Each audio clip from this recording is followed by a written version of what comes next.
So you want to go back to Egypt, where it's warm and secure. That's the opening line of the Keith Green song, So You Want to Go Back to Egypt. And that's the story we read today. It's titled Bread from Heaven, Exodus 15:22 through 27, and Exodus 16:1 through 35. And what happens is after God saves the Israelites and takes them from the Red Sea to the wilderness, the people again begin to grumble and complain that there's no food to eat, and Moses has led them out there to die. And wasn't there enough food to eat in Egypt that he had to bring them out there where they're all going to starve to death? And they start to grumble again, just like they had prior to the parting of the Red Sea. So if there was,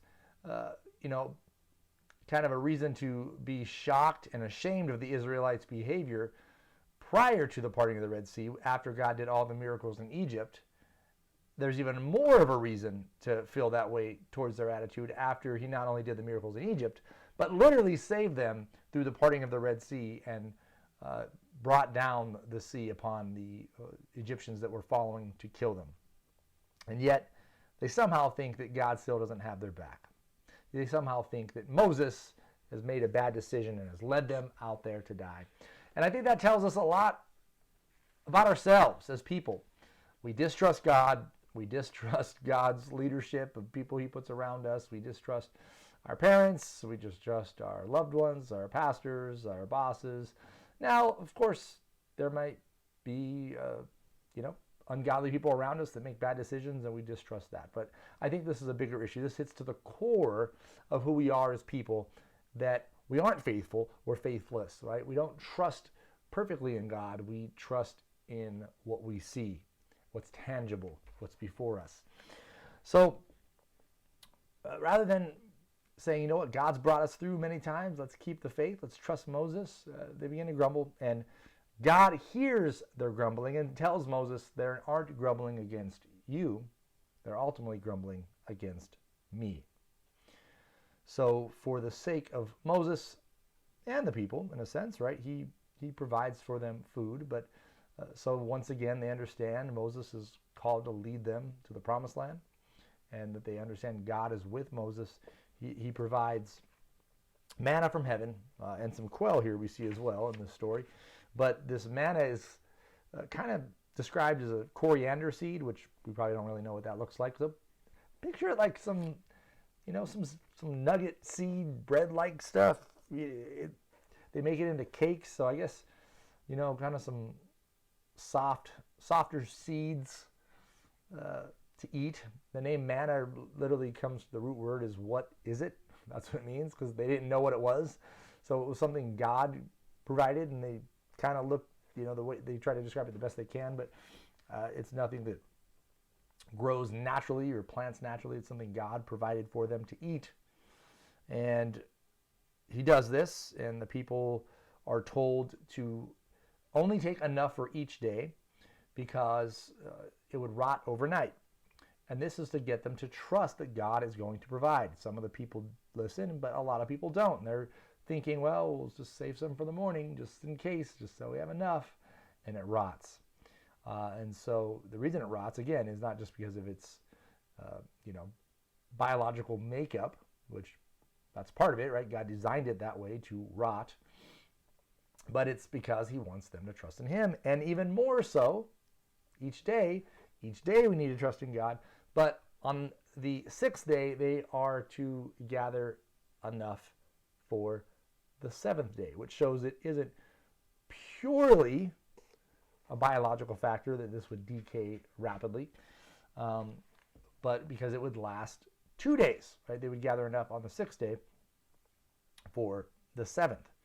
And this is to point to the Sabbath rest, that they are to rest from their work just as God rested on the seventh day of creation, that he is the sovereign king of creation, and his Sabbath rest dignifies his work just as we are to rest from our work and trust in him as our sovereign king and Lord. So let's get to the questions.